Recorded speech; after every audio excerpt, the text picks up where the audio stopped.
Afin de satisfaire les attentes d'une clientèle de plus en plus nombreuse, Automobile Peugeot commercialise désormais une gamme de véhicules équipés d'un dispositif de fonctionnement au gaz de pétrole liquéfié, plus connu sous l'appellation GPL.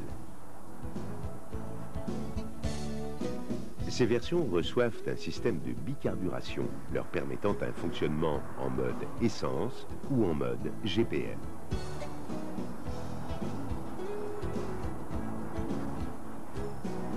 Concernant la 406, les contenances respectives des réservoirs de 70 litres pour l'essence ainsi que de 48 litres utiles pour le GPL autorisent une autonomie exceptionnelle.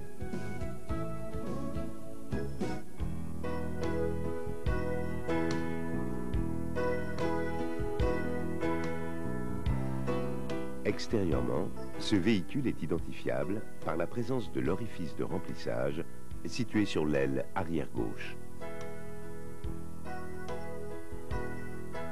À l'intérieur, on notera la présence d'un interrupteur situé sur la planche de bord, permettant de commuter du mode essence au mode gaz et inversement. Spécifique de diagnostic, ainsi que d'un indicateur de niveau de GPL. Lors d'un passage en station, des consignes de sécurité doivent être respectées.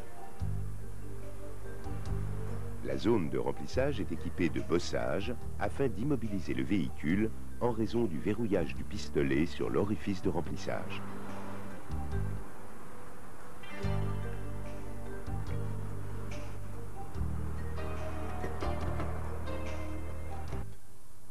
Interdiction de fumer, couper le moteur,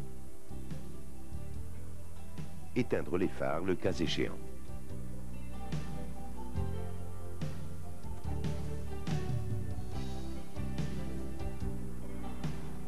Quel que soit le mode choisi par le conducteur, la mise en route du moteur s'effectue toujours en mode essence. Si le mode GPL a été sélectionné, le dispositif commute automatiquement en mode GPL dès que la température du moteur atteint 15 degrés.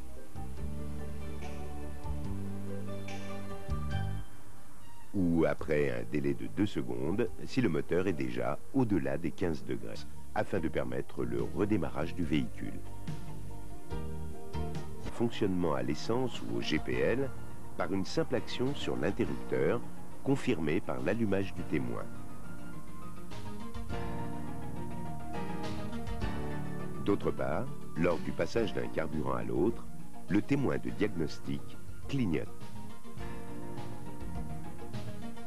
Dans le cas d'une panne sèche de GPL, le dispositif commute automatiquement sur le fonctionnement à l'essence. Un nombre de véhicules de la gamme. La nature très sèche du GPL ainsi que sa combustion plus lente impose un renforcement de la tenue thermique des soupapes et de leurs sièges. De ce fait, la culasse est spécifique.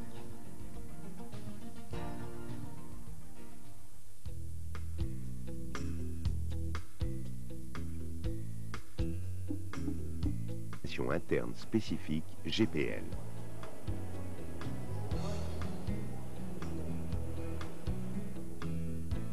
Ces interventions se limitent à la dépose et la repose du réservoir,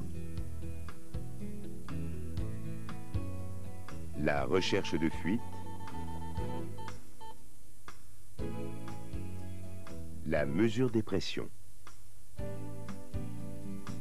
L'échange des éléments est strictement limité au vapodétendeur. La vanne distributrice, les électrovannes,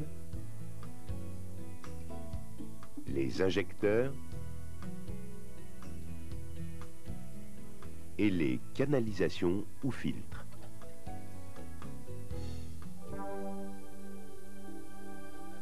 En revanche, seul un installateur ayant suivi une formation et possédant une attestation de qualification du Comité français du butane et du propane et disposant d'un brûleur appelé torchère pourront effectuer l'opération de dégazage.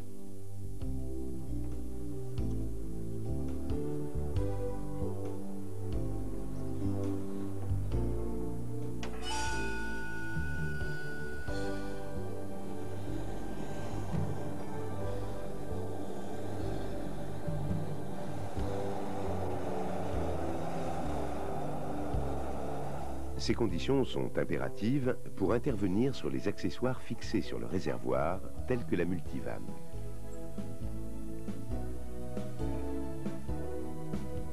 Toutefois, la dépose du réservoir équipé de ces accessoires est possible sans le dégazer au préalable.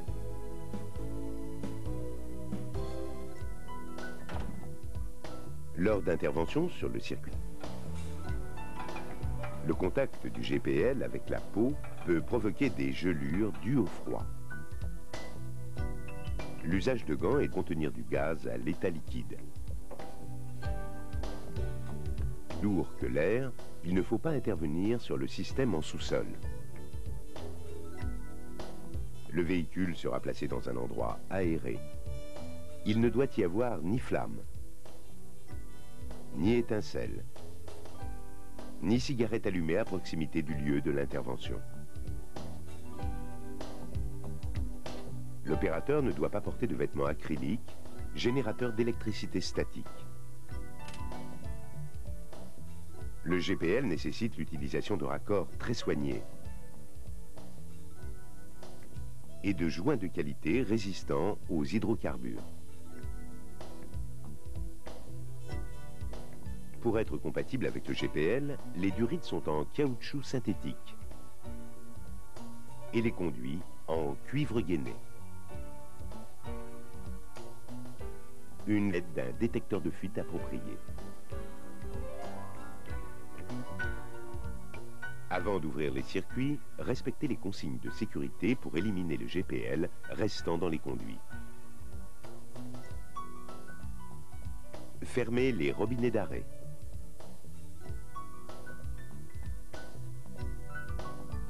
Puis faire tourner le moteur jusqu'à épuisement du gaz dans les conduits. Libérez également le gaz contenu dans la canalisation de remplissage en appuyant sur la bille à l'aide d'un objet non métallique.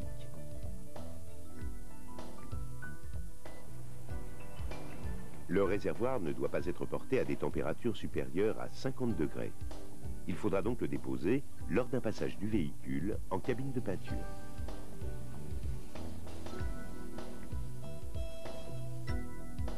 Lors d'une intervention sur le réservoir, la batterie doit être débranchée et le véhicule mis à la terre par l'intermédiaire du câble de masse. Le réservoir sera stocké, robinet fermé et bouchonné. Il sera placé à l'ombre et de préférence à l'extérieur.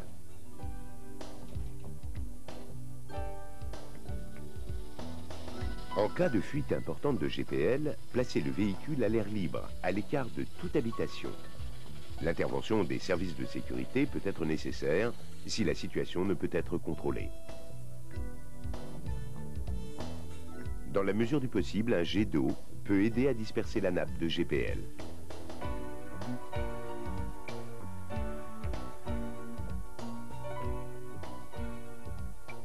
Attention, en mode gaz, la pompe à essence est toujours en action. En conséquence, maintenir un niveau d'essence suffisant de manière à ne jamais faire fonctionner le moteur avec le réservoir d'essence vide.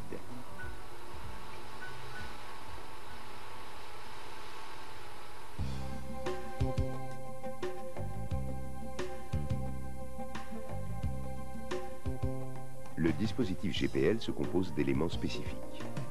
Un orifice de remplissage, un réservoir GPL, une multivanne,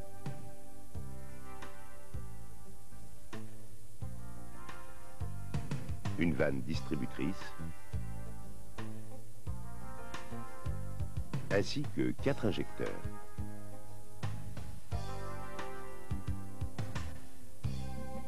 Ces différents éléments sont reliés entre eux par des canalisations rigides pour le GPL à l'état liquide et des conduits souples pour l'état gazeux. Un calculateur spécifique gère l'injection gazeuse. Le dispositif il comporte un clapet anti-retour.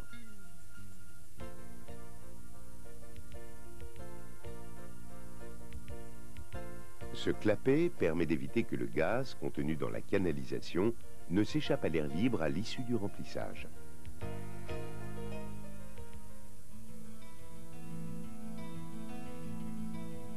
Le réservoir, situé à la place de la roue de secours, est de forme torique.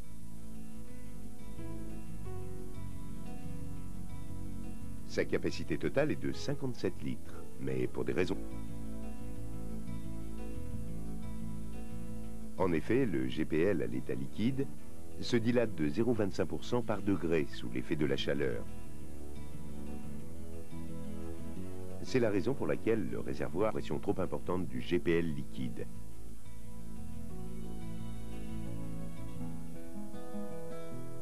La multivanne est un élément important contribuant à la sécurité de l'alimentation GPL. Elle est vissée sur la bride circulaire du réservoir et son étanchéité est assurée par un joint.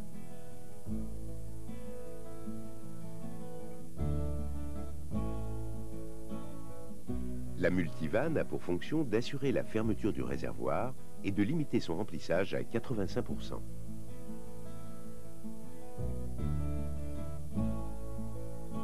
Elle est équipée d'un clapet anti-retour sur le dispositif de remplissage, ainsi que de 2 robinets d'arrêt. Elle comporte également un limiteur de débit sur sa sortie liquide. Un système de jauge électrique permet la lecture du niveau de gaz au tableau de bord du véhicule.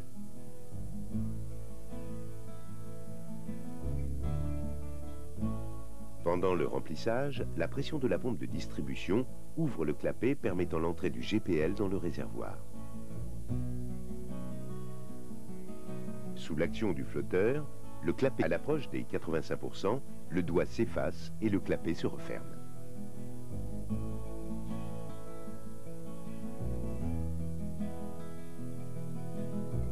Lorsque la multivanne est au repos, le clapet porte sur son siège et empêche le gaz de s'échapper du réservoir. Le circuit d'alimentation GPL comporte un robinet d'arrêt à la sortie de la multivanne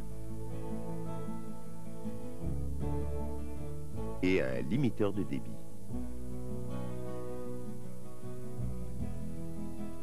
Ce dernier réduit fortement la section de sortie du gaz en cas de débit trop important, par exemple lors d'une rupture d'une canalisation.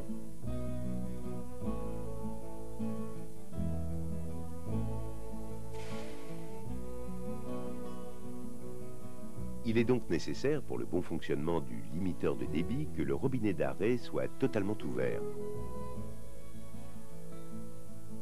Le dispositif comporte 2 électrovannes de sécurité. La première est montée sur la canalisation de sortie du réservoir. Et la seconde en entrée sur le vapodétendeur.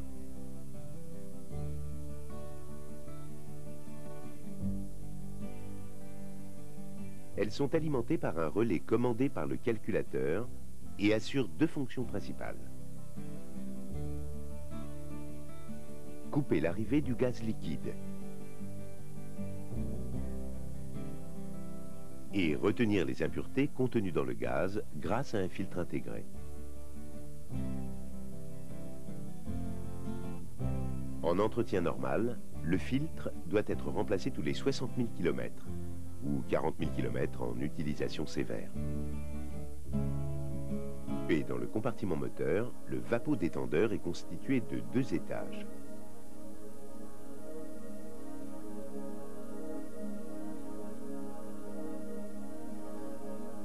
Son rôle est de transformer le GPL d'un état liquide à un état gazeux. Ce changement d'état s'appelle la vaporisation. Elle est obtenue en faisant chuter la pression du GPL dans le premier étage. C'est la détente également appelée pression du premier étage.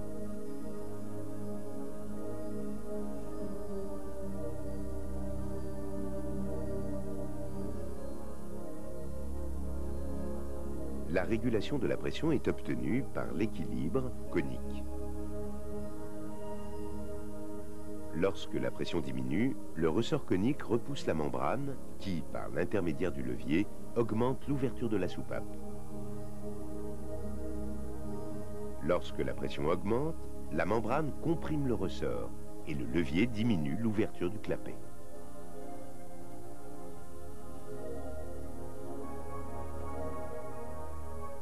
Le réglage de la pression du premier étage s'effectue en agissant sur la vis.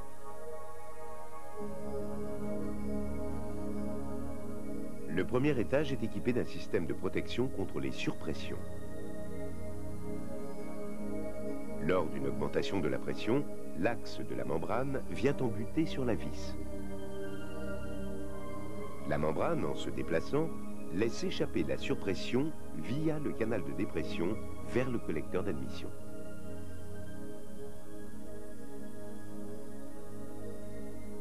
Le deuxième étage du vapodétendeur fait chuter la pression du gaz issu du premier étage. La pression de sortie du deuxième étage est asservie à la charge du moteur.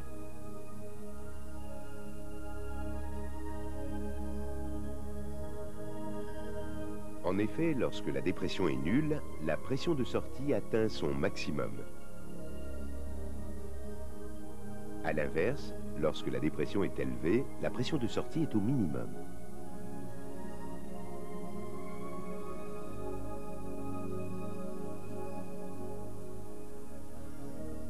Le réglage de cette pression s'effectue à l'aide de la vis.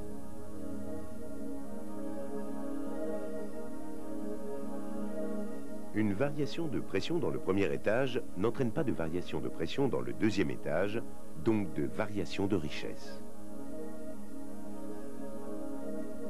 La sécurité de surpression sur le deuxième étage est assurée par le ressort.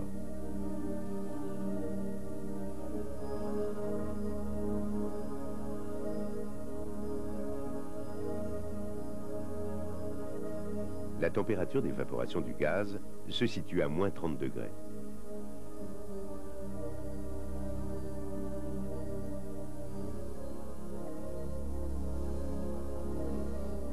Afin d'éviter le givrage, le vapodétendeur est réchauffé par une dérivation du circuit de refroidissement moteur.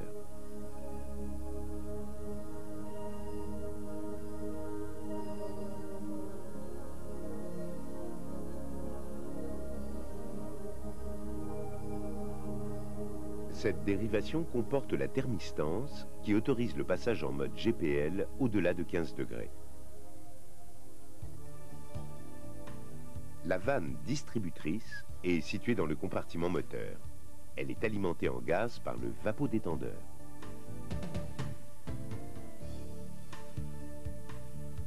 Son rôle consiste à fournir une quantité identique de gaz à chaque cylindre.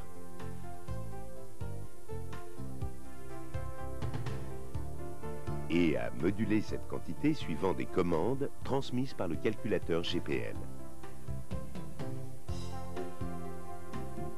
Elle assure également la fermeture du passage du gaz.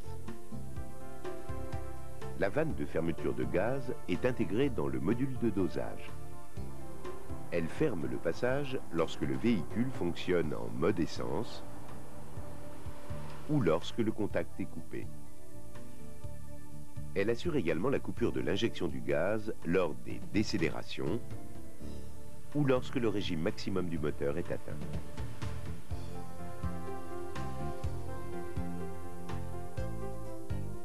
Quand l'électrovanne n'est pas alimentée, la pression du GPL s'applique au combiné de la pression et du ressort ferme le passage de gaz. Lorsque l'électrovanne est alimentée, le cône de fermeture ouvre le passage vers la chambre, faisant ainsi chuter la pression derrière la membrane. Cette dernière se déplace sous l'action de la pression dans la chambre, ouvrant ainsi le passage de gaz.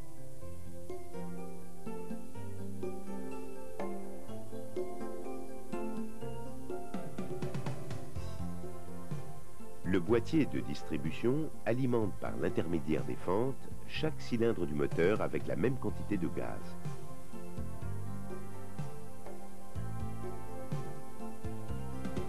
Cette quantité de gaz est déterminée par la position du piston plongeur qui est commandé par le moteur pas à pas.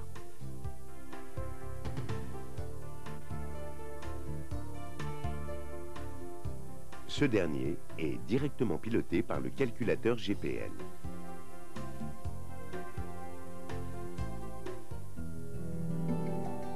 Les injecteurs GPL sont fixés sous le collecteur d'admission en amont des soupapes. Ils fonctionnent selon le principe d'un régulateur de pression et ne sont pas commandés par la vanne distributrice. Ils assurent une charge constante dans les conduits GPL.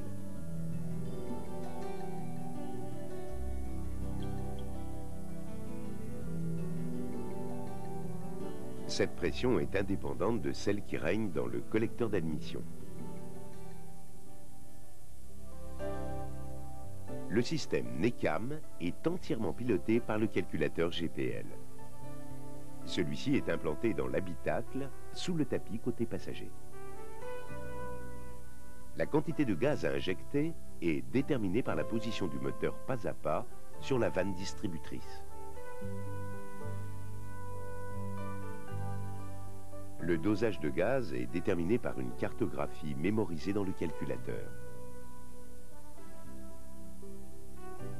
La commutation en mode GPL n'est permise qu'au-delà d'une température moteur supérieure à 15 degrés.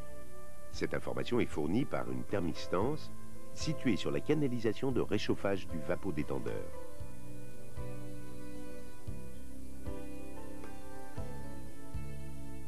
Le calculateur utilise principalement le signal du régime moteur et la pression du collecteur d'admission.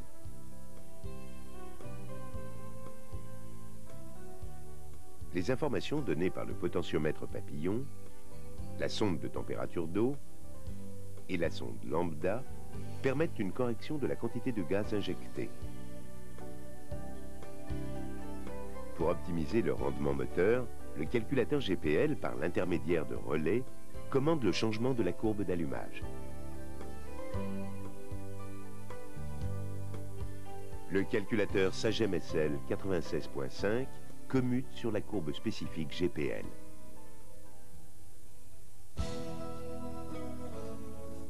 Comme tout produit inflammable, le GPL impose des règles de sécurité. En conséquence, seules les personnes ayant suivi une formation spécifique GPL pourront intervenir sur le dispositif.